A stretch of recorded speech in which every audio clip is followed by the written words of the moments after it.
Uspešno ste se prijavili na oglas za zaposlitev v tujini. Sedaj pa morate prepričati na zaposlitvenem razgovoru.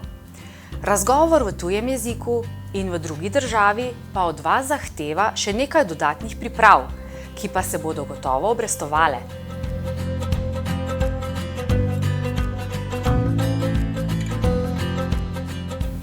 Še enkrat podrobno preberite opis delovnih nalog v oglasu in povežite svoje pretekle izkušnje z zahtevami delovnega mesta.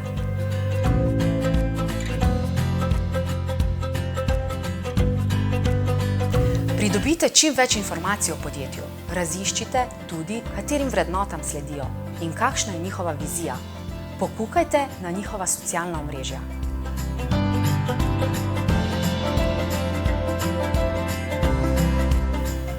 Ponovno poglejte svojo prijavo. Razmislite, kaj vas je pritegnilo, da ste se prijavili na prosto delovno mesto.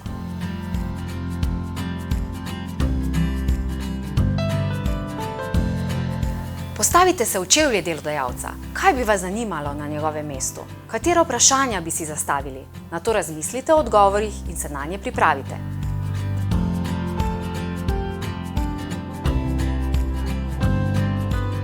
Prihajate iz druge države. Delodajalca bo gotovo zanimalo, kaj za vas pomeni delo v mednarodnem okolju. Kaj za vas pomeni selitev v drugo državo? Kako je z jezikom? Naj vas takšna vprašanja ne presenetijo.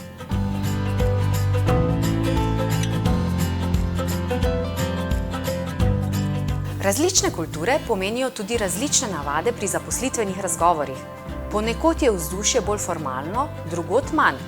Poiščite nasvete, kako poteka običajen zaposlitveni razgovor v državi, v katero se odpravljate.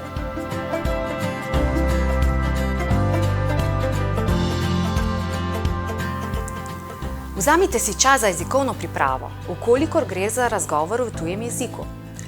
Pripravite se na pozdrav in sam začetek pogovora. Poglejte tudi ključne fraze. Vaja pa je najpomembnejša. Trening lahko izvedete sami ali s svetovalcem EURES.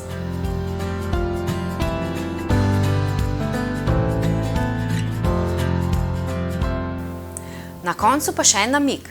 Precej pogosto se prvi stiki s potencialnim delodajalcem v tujini dogaja preko spleta.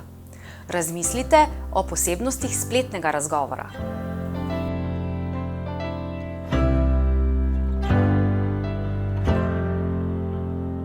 Ključno pa je, da verjamete vase. Ostanite zvesti sebi in svojim vrednotam.